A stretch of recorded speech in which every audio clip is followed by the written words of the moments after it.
उपराष्ट्रपति श्री सीपी राधाकृष्णन जी, प्रधानमंत्री श्री नरेंद्र मोदी जी, लोकसभा अध्यक्ष श्री ओम बिरला जी, राज्यसभा के उपसभापति श्री हरिवंश जी, राज्यसभा में सदन के नेता श्री जेपी नड्डा जी, राज्यसभा में विपक्ष के नेता श्री मल्लिकार्जुन खड़गे जी, संसदीय कार्य मंत्री श्री किरेन रिजिजू जी, लोकसभा में विपक्ष के नेता श्री राहुल गांधी जी, सभी सांसदगण और प्यारे देशवासियों, संविधान दिवस के ऐतिहासिक अवसर पर आप सबके बीच आकर मुझे हार्दिक प्रसन्नता हो रही है। आज ही के दिन 26 नवंबर 1949 को संविधान सदन के इसी के केंद्रीय कक्ष में संविधान सभा के सदस्यों ने भारत के संविधान के निर्माण का कार्य संपन्न किया था। आज ही के दिन उस वर्ष हम भारत के लोगों ने अपने संविधान को अपनाया था। स्वाधीनता के बाद संविधान सभा ने भारत की अंतरिम संसद के रूप में भी कर्तव्य निर्वहन किया। प्रारूप समिति के अध्यक्ष बाबा साहेब डॉक्टर भीमराव अंबेडकर हमारे संविधान के प्रमुख निर्माताओं में से थे।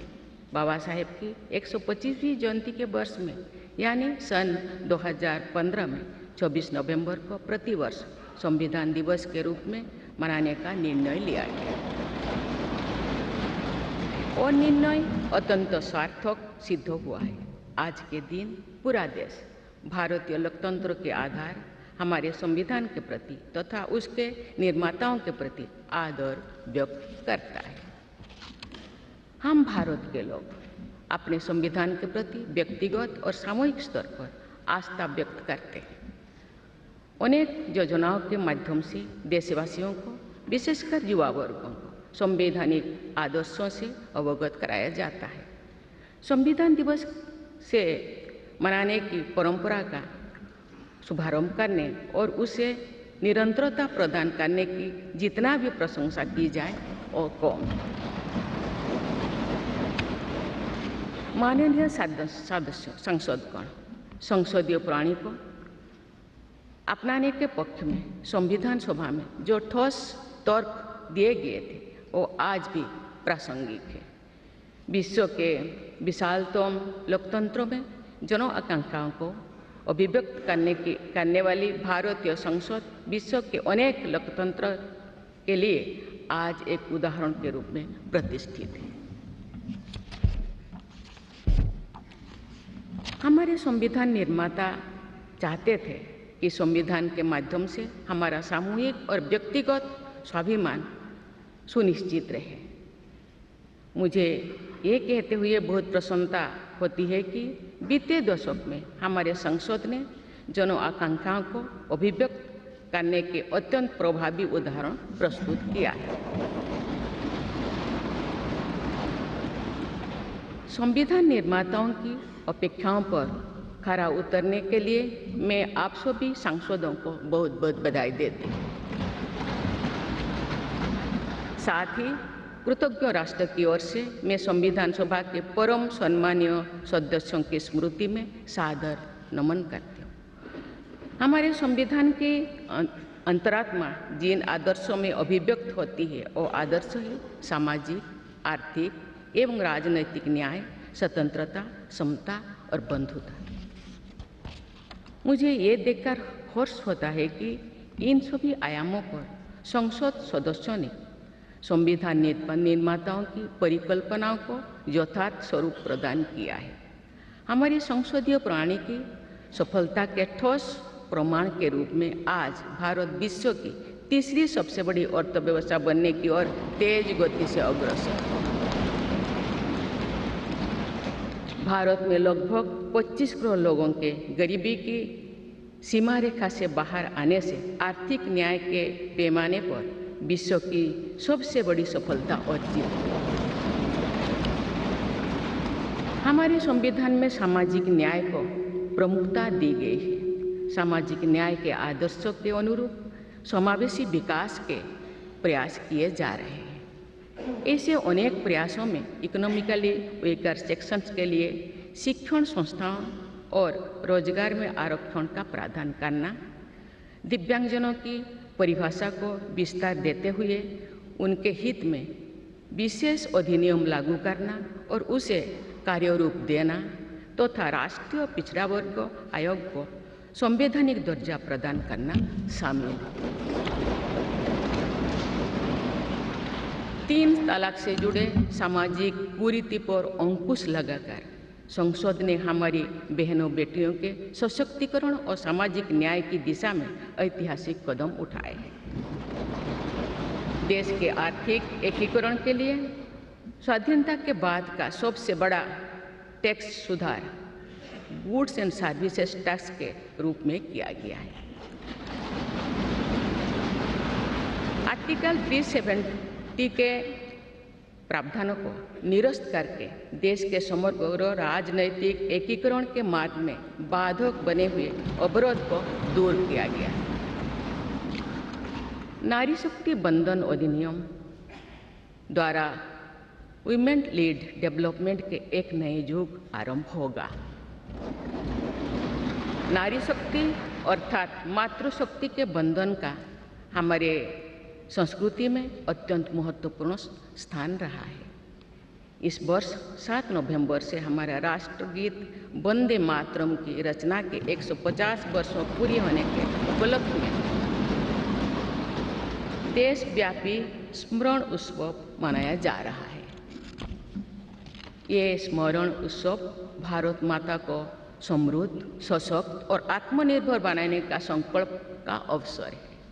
मुझे विश्वास है कि इस राष्ट्रीय संकल्प की सिद्धि के लिए आप सभी सदस्यगण देशवासियों को दिशा और प्रेरणा प्रदान करेंगे। हमारा संविधान हमारी राष्ट्रीय अस्मिता का ग्रंथ है। ये हमारी राष्ट्रीय पहचान का ग्रंथ है। ये कॉलोनियल माइंडसेट का परित्याग करके नेशनलिस्ट माइंडसेट के साथ देश को आगे बढ़ाने की मार्गदर्शक ग्रंथ है। इसी भावना के अनुरूप सामाजिक और तकनीकी बदलाव को ध्यान में रखते हुए क्रिमिनल जस्टिस सिस्टम से जुड़े महत्वपूर्ण अधिनियम लागू किए गए। दंड के स्थान पर न्याय की भावना पर आधारित भारतीय न्याय संहिता, भारतीय नागरिक सुरक्षा संहिता और भारतीय साक्ष्य अधिनियम को लागू किया गया है। ऐसे अनेक प्रगतिशील वैधानिक को सार्थक विमर्श के बाद पारित करने के लिए मैं संसद सदस्यों की मुक्त कंठ से सराहना करती हूँ। संविधान संशोधन के प्रावधानों के महत्व पर चर्चा करते हुए इस बात को रेखांकित किया गया था कि संविधान में ही ऐसी व्यवस्था होनी चाहिए जिसके बल पर भावी पीढ़ियां आवश्यक अनुसार समयानुकूल संशोधन कर सकें। इस प्रकार संविधान निर्माताओं ने हमारे संविधान को गतिशीलता और जीवंतता प्रदान की है। माननीय सांसदगण, हमारे संविधान निर्माताओं ने भारत के लोकतंत्र को संवैधानिक आधार प्रदान करने के साथ साथ हमारी राष्ट्रीय एकता का ताना बाना भी बुना। संविधान निर्माण में अग्रणी भूमिका निभाने के साथ साथ सरदार पटेल ने अनेक रियासतों के विलय का महान कार्य करके भारत की एकता को नया स्वरूप दिया। इस वर्ष सरदार पटेल की 150वीं जयंती देशवासियों ने मनाई। उनकी 150वीं जयंती के उपलक्ष्य में पिछले वर्ष से आगामी वर्ष तक चलने वाले कार्यक्रम के माध्यम से देशवासी राष्ट्रीय एकता तथा गौरव की आदर्शों से जुड़ेंगे। हमारी संसद हमारे राष्ट्र का प्रतिबिंब है। लौह पुरुष सरदार वल्लभ भाई पटेल के आदर्शों को प्रसारित करने तथा कार्यरूप देने में आप सबका योगदान महत्वपूर्ण है। जौन अभिव्यक्ति को परिलक्षित करने वाली हमारे संसदीय प्रणाली विभिन्न आयामों पर और अधिक मजबूत होती गई है। वयस्क मताधिकार का प्रावधान करके हमारे संविधान द्वारा जनता के विवेक पर जो आस्था व्यक्त की गई है, उसकी सफलता की विश्व के अन्य अनेक देशों में सराहना की जाती है।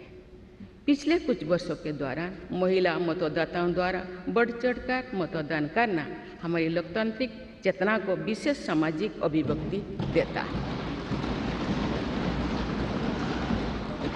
महिला, युवा, गरीब, किसान, अनुसूचित जाति और जनजाति समुदाय के हमारे देशवासी, मिडिल क्लास तथा न्यू मिडिल क्लास के लोग हमारी लोकतांत्रिक प्रणाली को पंचायत से संसद तक मजबूती से दे रहे हैं। हमारी समावेशी लोकतंत्रों में जन जन की भागीदारी को प्रोत्साहित किया जा रहा है। धरती आबा भगवान बिरसा मुंडा की जयंती के दिन जनजातीय गौरव दिवस मनाने की परंपरा शुरू की गई है और उसे बहुआयामी विस्तार दिया जा रहा है। भगवान बिरसा मुंडा की 150वीं जयंती से जुड़े समारोह देश भर में वर्षों पर्यंत आयोजित हुई। विरासत और विकास को जोड़ने वाली जनजातीय परंपराओं का संरक्षण और संवर्धन किया जा रहा है। संवैधानिक आदर्शों में निहित सर्वसमावेशी दृष्टि हमारी शासन व्यवस्था को दिशा प्रदान करती है। हमारे संविधान में निहित नीति निर्देशक तत्व हमारी शासन व्यवस्था के लिए मार्गदर्शन प्रदान करते हैं। संविधान सभा के अध्यक्ष डॉक्टर राजेंद्र प्रसाद ने कहा था कि जो स्वाधीनता हमने प्राप्त की है उसकी रक्षा करना और उसको बनाए रखना तथा जनसाधारण के लिए उसको उपयोगी बनाना उन पर निर्भर करता है जो इस संविधान का क्रियान्वयन करेंगे।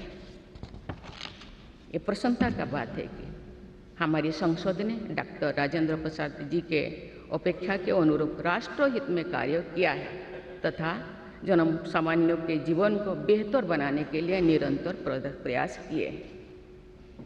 अंत्योदय की इसी दृष्टि के साथ आधुनिक विकास का समन्वय करके भारत विश्व समुदाय के सम्मुख विकास का एक नया मॉडल प्रस्तुत कर रहा है। विश्व स्तरीय इंफ्रास्ट्रक्चर के विकास से लेकर जन कल्याण की सुविधाओं को 100% लाभार्थियों तक पहुंचाने के प्रयास हमारी राष्ट्रीय प्रगति को अतुलनीय विस्तार देते हैं। संवैधानिक व्यवस्था के अनुसार आगे बढ़ते हुए हमारे देश की कार्यपालिका, विधायिका और न्यायपालिका ने देश के विकास और देशवासियों के जीवन को संबल प्रदान किया है। संसद के दोनों सदनों के सदस्यों ने हमारे देश को आगे बढ़ाने के साथ साथ गहन राजनीतिक चिंतन की स्वस्थ परंपरा विकसित की है। आने वाली कालखंड में जो विभिन्न लोकतंत्रों और संविधानों का तुलनात्मक अध्ययन किया जाएगा तो भारतीय लोकतंत्र और संविधान का विवरण स्वर्णाक्षर में किया जाएगा। आप सभी सदस्यगण हमारे संविधान और लोकतंत्र की इस गौरवशाली परंपरा के संभावक भी है, निर्माता भी है और साक्षी भी है। मुझे विश्वास है कि हमारी संसद के दिशा निर्देश में भारत को विकसित राष्ट्र बनाने के संकल्प को अवश्य सिद्ध किया जाएगा। इसी दृढ़ विश्वास के साथ मैं सभी माननीय सदस्यों को संविधान दिवस की पुनः बधाई देती हूँ और सभी देशवासियों की स्वर्णिम भविष्य की कामना करती हूँ। धन्यवाद। जय हिंद, जय भारत।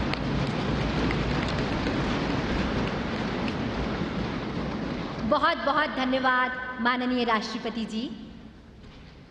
और अब आपसे विनम्र अनुरोध है कि आज के इस विशेष अवसर पर आप पूरे राष्ट्र के साथ उद्घोषिका का वाचन करें। Now we all will read the preamble led by honourable president ma'am.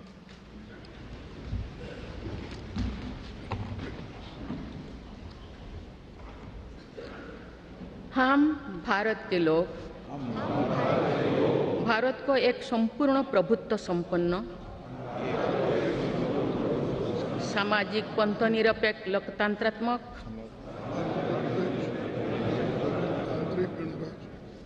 गणराज्य बनाने के लिए तथा उसके समस्त नागरिकों को सामाजिक, आर्थिक और राजनैतिक न्याय, विचार, अभिव्यक्ति, विश्वास, धर्म और उपासना की स्वतंत्रता, प्रतिष्ठा और अवसर की समता प्राप्त कराने के लिए तथा उन सब में व्यक्ति की गरिमा और राष्ट्र की एकता और अखंडता सुनिश्चित करने वाली बंधुता बढ़ाने के लिए दृढ़ संकल्प होकर अपनी इस संविधान सभा में आज तारीख 26 नवंबर 1949 ईस्वी को एतद्द्वारा इस संविधान को अंगीकृत, अधिनियमित और आत्मार्पित करते हैं।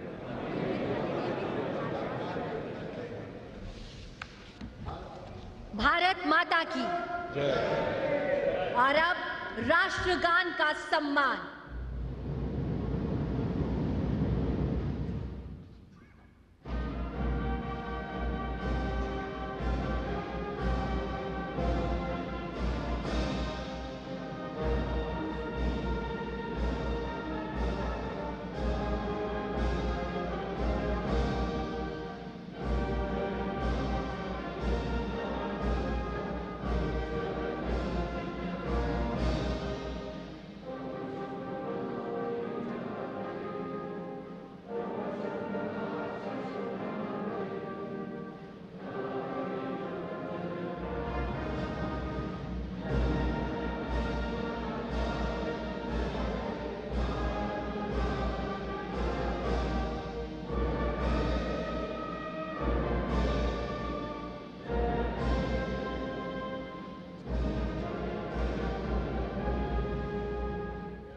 भारत माता की जय।